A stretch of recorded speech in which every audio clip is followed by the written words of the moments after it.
Hey guys, Mogee here. I decided to do a little Q&A, which was pulled from my live stream and Twitter as well.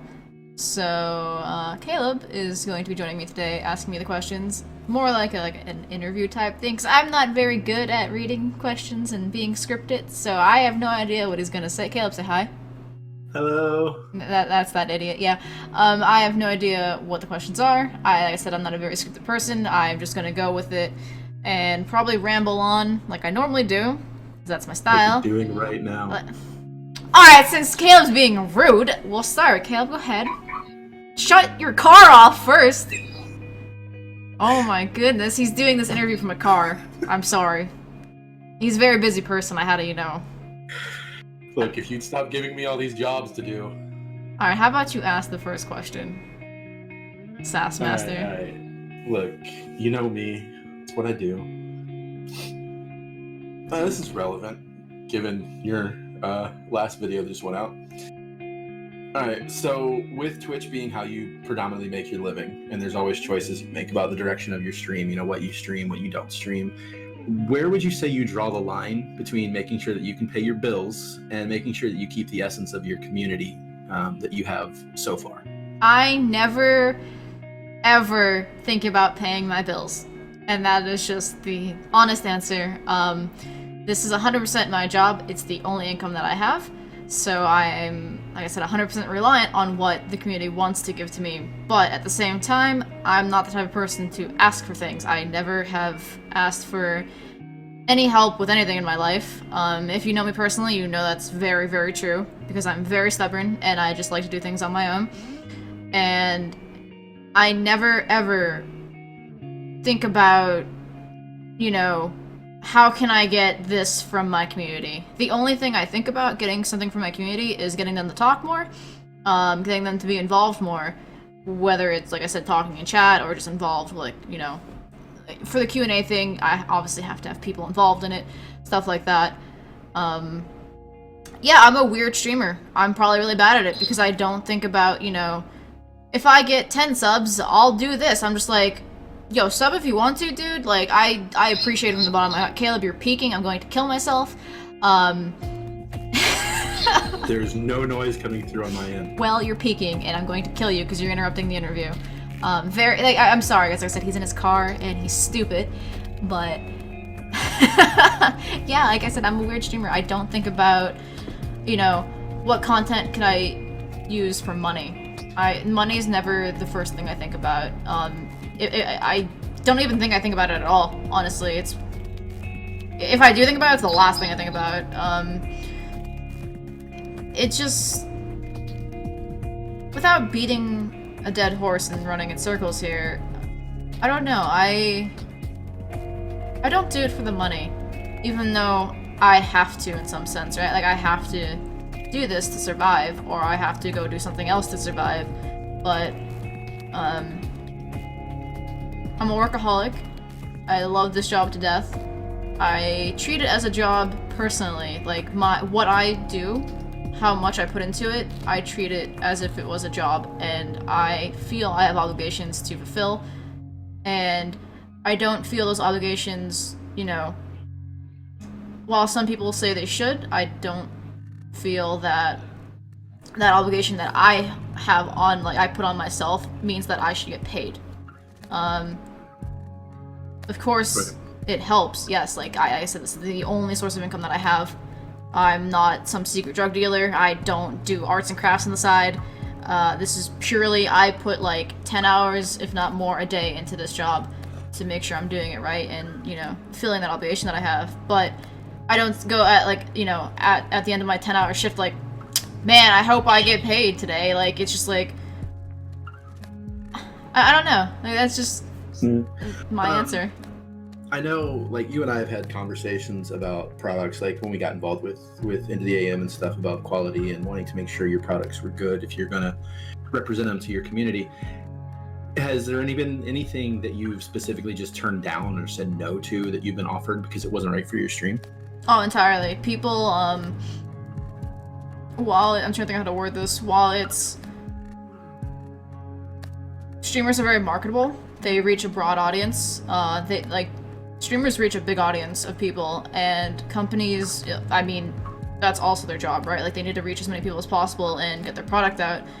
But some companies try to abuse streamers in that aspect of, especially when you're a newer streamer and you don't, you know, you're getting an offer and you're like, oh my god, this offer is like, you know, they want to give me stuff and like blah, blah, blah.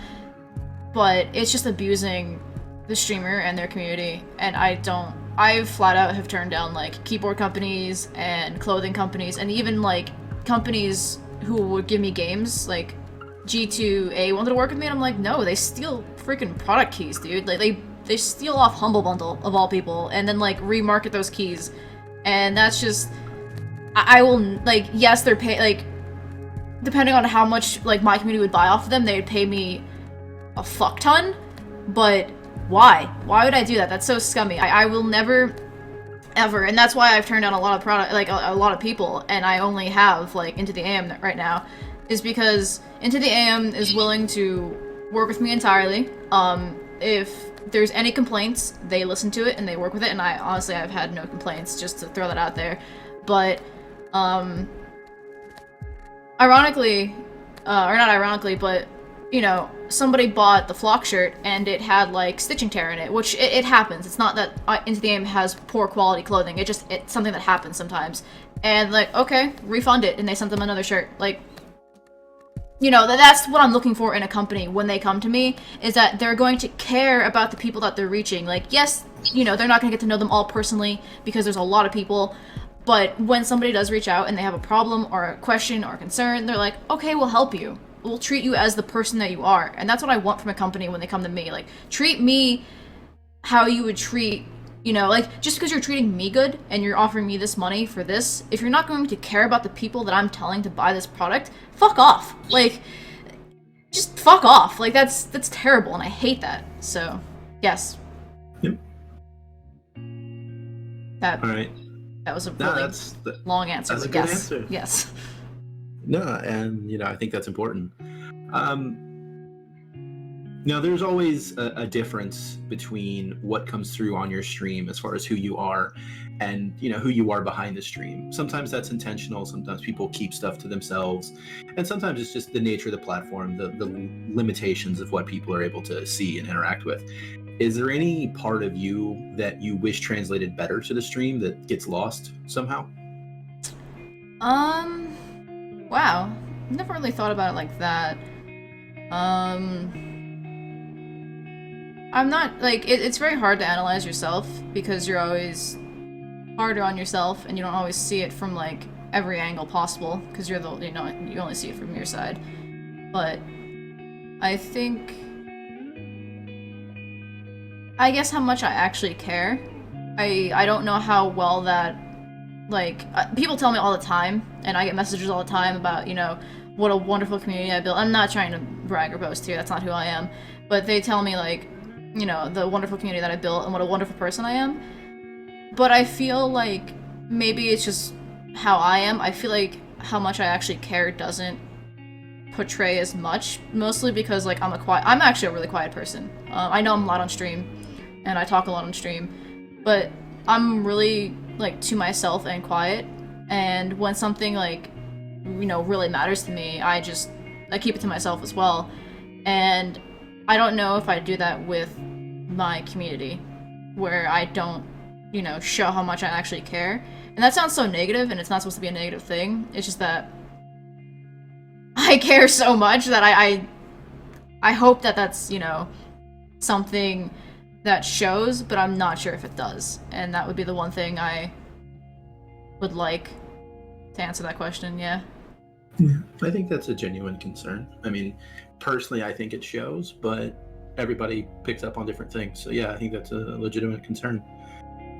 What are some things that you've learned either about yourself or just about, you know, doing business in your time as you've grown as a streamer? I learned that I'm valuable, I guess, in some sense. I don't reach millions and millions of people.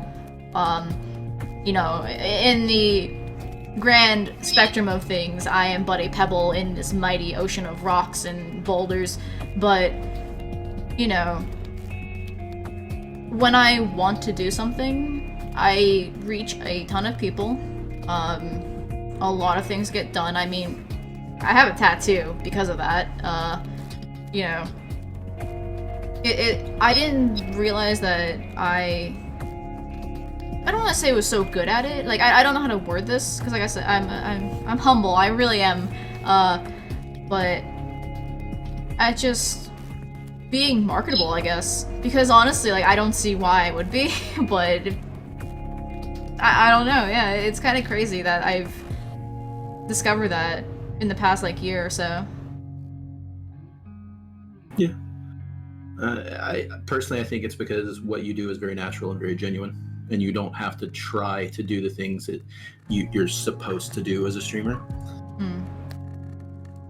But would you say that the community and all is the dominant thing that keeps you going when you're stressed out or when you're feeling down about things? 100%. If I didn't have the people behind me which is kind of like backtracking to the other question, you know. No, I get, like I said, I get a lot of messages about how I help, but that's it. Like, I get a lot of messages about how, like, I help, but at the same time, like, you guys help just as much, if not more, and I don't think that shows through as much as I would like it to, but, you know, that's me just being a quiet and to myself person, but, yeah, 100% the community. When it comes to newcomers, first-time visitors, what impression or impact do you want them to most get from the stream and from the flock in general? That we're not fake. I don't do things like...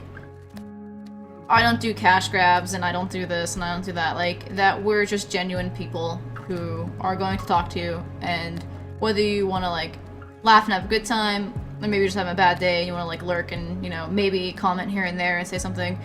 Like, that's what I want newcomers to get. Like, it's a genuine place to be where you're not going to just be another number. And it's very hard, especially when you start reaching a ton of viewers, to, like, you know, I guess stand out and not just be a number. But even, like, you know, a community is built upon numbers, so it's just adding and strengthening to, like, what that is. And that's what I hope newcomers see. Okay, good. There are definitely people within the community that I guess you could label as friends or whatever term you want to put on that. When it comes to your relationships with people, do you have different levels of friendship, or, like, you know, acquaintance, friend, close friend, best friend, that kind of thing? Or is it something more simple, something more complex? How do you look at people? I've been told I've always been really complex, so I don't know how to actually answer that entirely.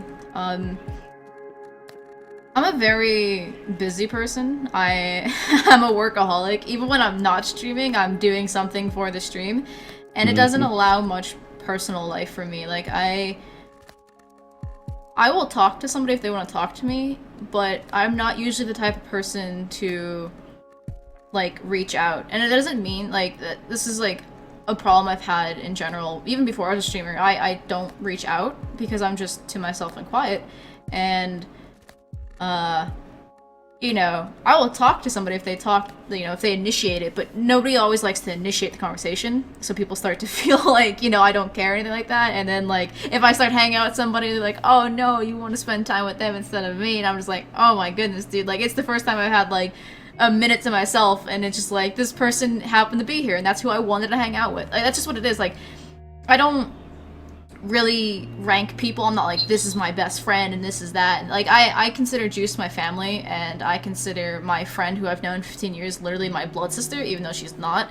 But, you know, in terms of, like, you know, subs and viewers and mods, like, I don't do that whole ranking thing. I never have. Like, if I talk to you, you're important to me, and I try to treat everybody as if they're important and give them the time of day. But unfortunately, like, I'm so wrapped up in what I do that I don't even give myself the time of day, so people just take it personal, and it's sometimes a little unfortunate, but yeah, like, my personal relationships are just like, I'm really busy. If I happen to talk to you, then, like, cool. If I don't, it's literally nothing personal at all. Please don't make it into something personal. So, yeah. Fair enough. Fair enough. Speaking of Juice, you've talked before about Brandon and the other members of Juice and their influence, and there's aspects of what they do and who they are that you look up to, different for each one. Is there anybody that you take inspiration from that's not a part of your actual life, either whether it's somebody in society, somebody from history, anything like that, just somebody that you don't actually know that inspires you? Somebody I don't know. Huh. I don't know, honestly. I tend to pull inspiration from those around me. I don't really think maybe that's weird, but I don't think I really pull inspiration from, the people, like, I don't know personally. Like, I'm trying to think of an answer, but I'd be, like, half bullshitting it. So I don't, like, an honest answer, I don't know. I never really thought about that. That's a really interesting question, because I never sat down and thought, like, hey, does this person inspire me? Yeah, I mean, as somebody that knows you, the only ones that I could think of would be maybe musical. I was just about to say, like, I think, before you so rudely interrupted, Caleb, gosh, first you send off a car alarm, and I'm just kidding. But I think if I had to pick, like, an honest answer, and not just, like, I'm going to say this and pretend that I, like an honest answer, it probably would be, like, musicians, just because, especially people like Tina and Sarah and Panic at the Disco, I've watched them, heck, like, one of them for a decade. So, just seeing them grow and always deal with, like, sometimes the hardships that they go through. And there's definitely more behind the scene, because I only see, like, their public celebrity life. But, going through, like, losing band members and, whatever it may be, and then still, like, 8 years later, producing music, and really good music, and being successful and having successful tours and stuff like that. I think that would be one thing I pull inspiration from, is that, like, the fact that even though it's been so many years and they've lost, like, band members and whatever hardships they may have gone through, they're still doing it, and they still enjoy it. Like, you can tell they genuinely enjoy being up there. They love the fans. They love, like, just doing what they do, and I love what I do. And, like I said, I've been streaming for 3 years, and it's never lost its luster to me. I've never, like, woke up and, like, went, it's still okay, I guess. I'm just like, let's go. Let's just always go. I'm always ready to go. This is just, my passion. And I think that's it. It's their passion to do what they do. So yeah, I actually did have an answer. I just had to find it. I knew it was in there. Speaking of passions, in the past you've busted out your MS Paint skills and talked about your past with art. And on Twitter lately, we've seen some of your more recent experiments with the black paper and the colored pens and that kind of thing. Dealing with art, talk a little bit, if you would, about what you enjoy about it, but also, is there a particular medium of art that you prefer? For me personally, I've always liked sketches. I like the roughness of it, and it's not quite where it should be, but it's still something. And that's, if I'm going to do art, it's typically pen or pencil paper. I don't do graphic art, like, on the computer, like with Photoshop, because it's just a whole nother beast, and there's just too many, like, there's just too much going on for me. And, like, my artist that I work with, she's just so good at it. I don't know how. She has, like, layers and layers and, like, tools everywhere, and I'm just like, what are you doing? I have, like, a pencil. I can, like, shade this over here, and she's just like, I already done that on this. I'm like, oh, all right, you are a god or a goddess. But yeah, I like pencil and paper. It's like, it's something with, like, having it in your hand, and, like, there's tablets and, like, for like graphic art, there's tablets and pens that you can use, but it's not the same for me for some reason. And I've always just connected with that, and I've never drawn for, like, I don't know, contests and, like, just draw. What I've drawn has always been very personal. I find what somebody likes, and I like, okay, you like this, I'll draw something like that. And it was kind of a way of me showing, like, I care about you. Here's this drawing. And I don't have time for it anymore, unfortunately. Like, I don't do that anymore. The most recent thing I've done is the gel pen thing that I've been tweeting about, which has just been relaxing. I've never actually used gel pens, and it's been very relaxing to just color something in like that. But, no, I don't know. I love art. Art is really awesome and amazing. I think we all enjoyed the gel pen art that you did lately. It looked really cool. Thank you. Hopefully, maybe we can do something like that on stream at some point, because I think it'd be awesome. Yeah, I plan to do I want to build a model of something, like, probably a samurai, because I'm a weeb, I guess. I think they're really cool, what can I say? But I'd like to build one and then, like, paint it on stream, because it's actually harder than it looks, in my opinion, to get, like, the right, like, hues and colors and shades. And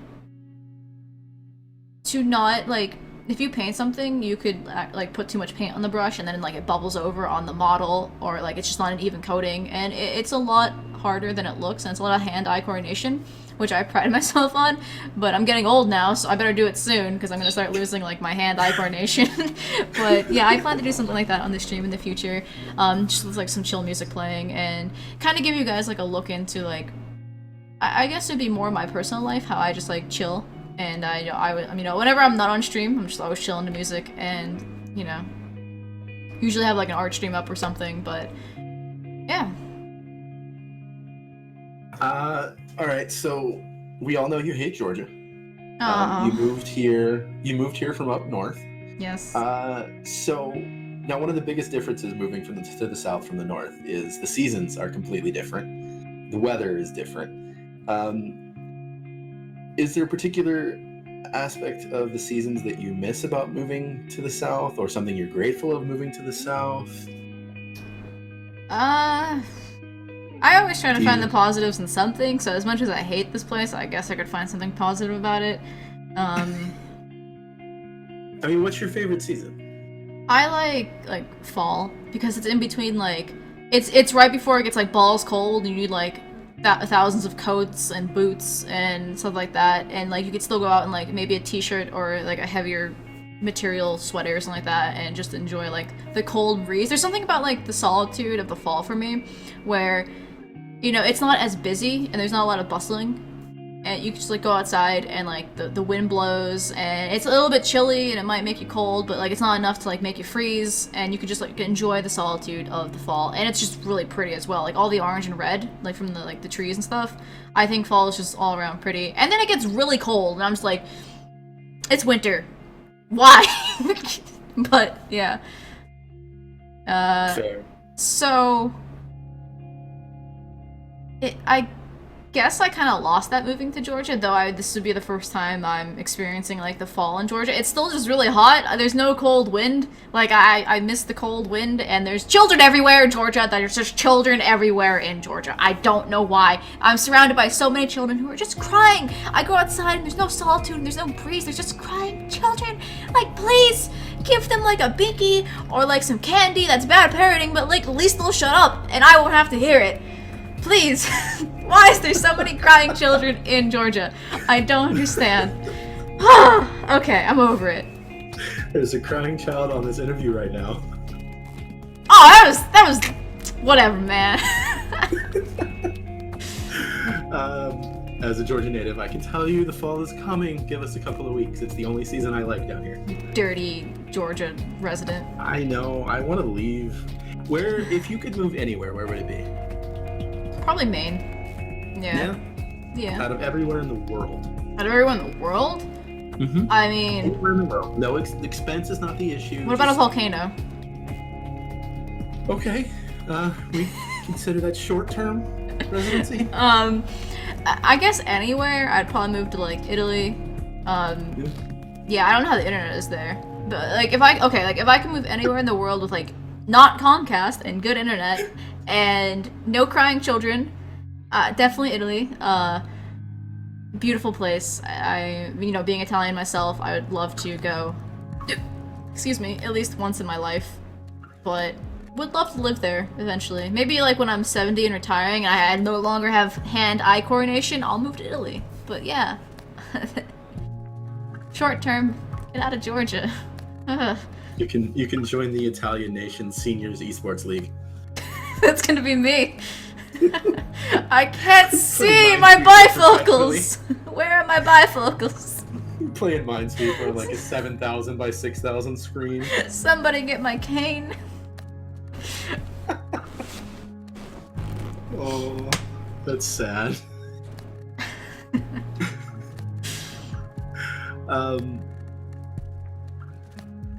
Do you feel like this is maybe a little feelsy? Oh no. Do you feel like in your life that it's more a case of you end up forgetting about people that you care about, or people you care about forget about you? Ooh. Okay, I don't want to be that person, but I definitely think they forget about me. I'm like I said, I'm not very good at reaching out, but that does not mean for a second, and I've always been this way, that I stop. Like, if I talk to you and I care about you, I will always care, unless like you somehow, you know, backstab me and turn around, like drive the dagger through the front, like, you know, I will probably still find a way to care about you, even if you backstab me. That's just the type of person that I am. I'm just loyal and trusting to a damn fault. But, I definitely think what happens is they take it personal, and I'm not trying to pass the blame, but they take it personal, and, like, I may just be wrapped up in something or busy, and, like, oh, well, she doesn't care anymore, so I'm not gonna care, and I'm just like, no, I always cared. Like, I never stop. I can't just flip it off and not care anymore. Like, if I care about you, I'm going to care about you. It's just, I don't know. I guess I'm a big softie, even though I try to say otherwise. Little softy. You're not big anything.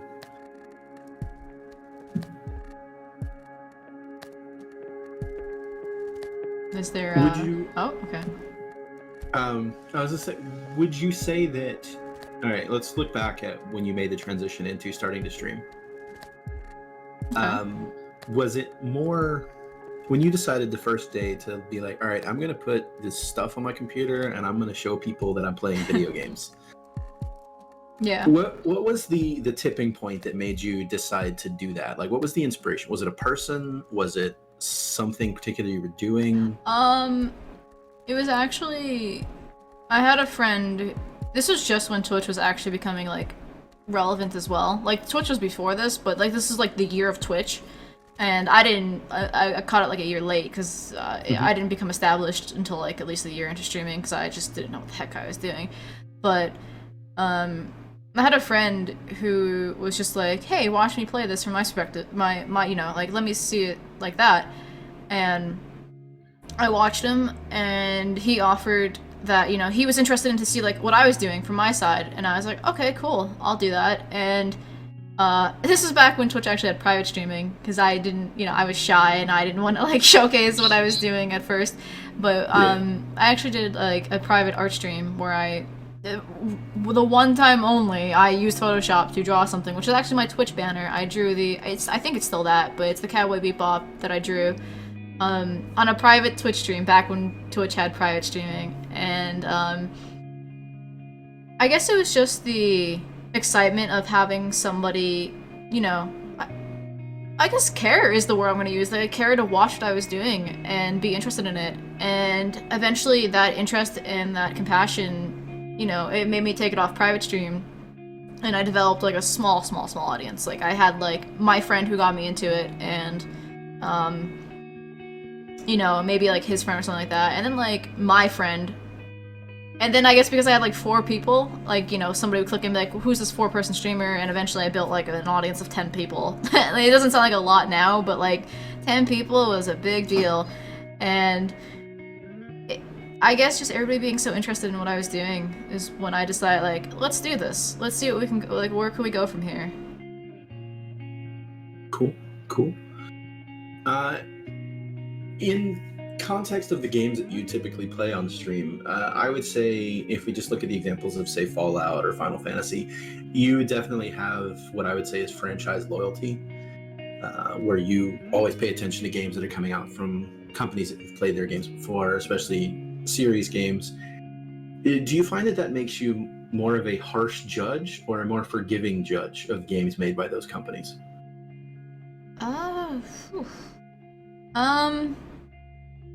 I don't know if I'd be harsh or forgiving. I think I'd like to use the word, if I'm going to not like it, disappoint it.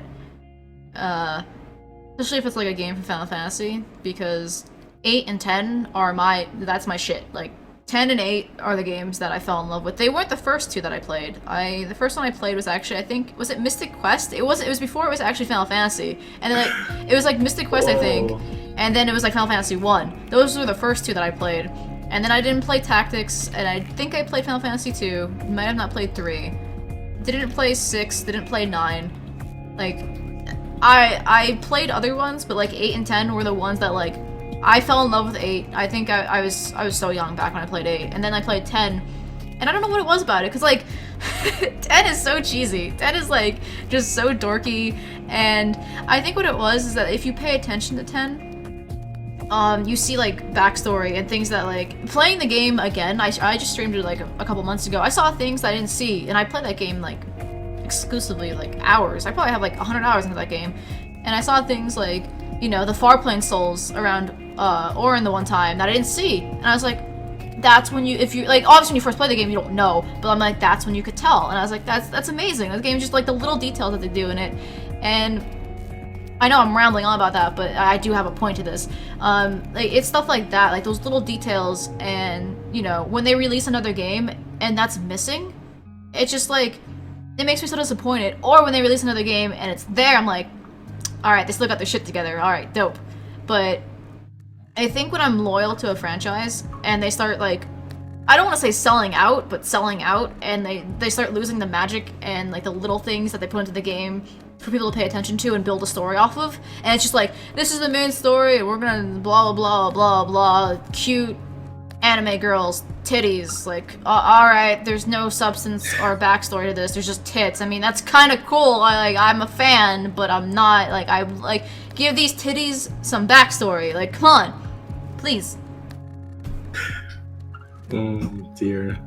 Would you say, I know there was some hard feelings about Fallout 4, especially the conversation system, but you've seemed to not completely lost faith. Has there ever been a game so bad from one of these companies that you've just lost faith in whatever they're going to do next?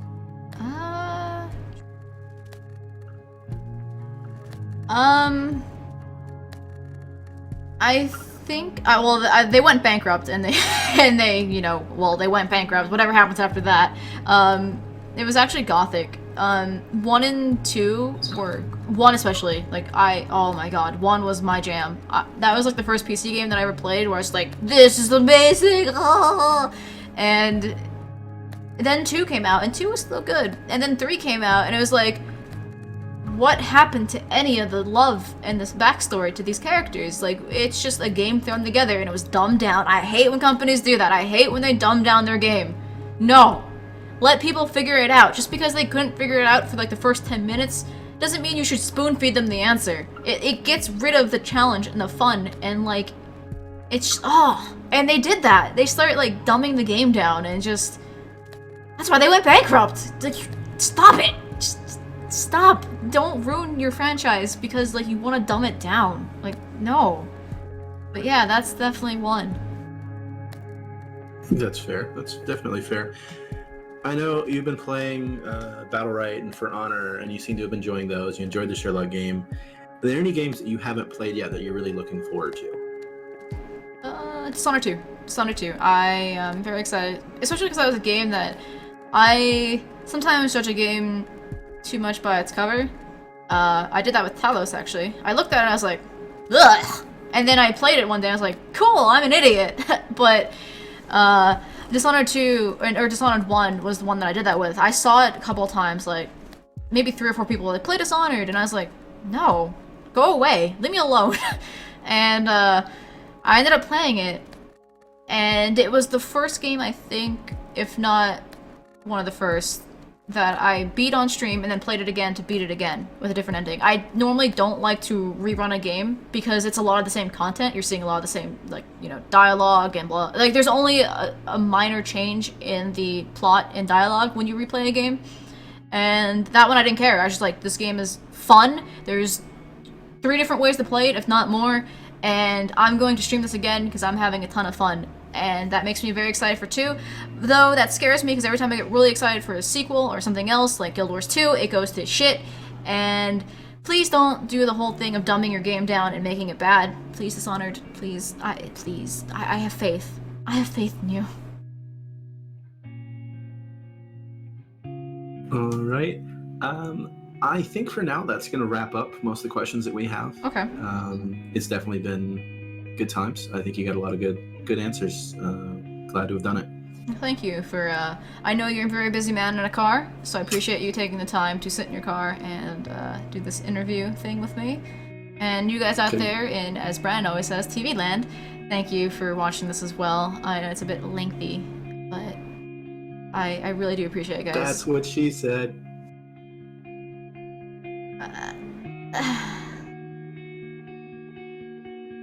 You're fired. You'll never not be disappointed in me. Just accept No, that. you're just fired. Bye, guys!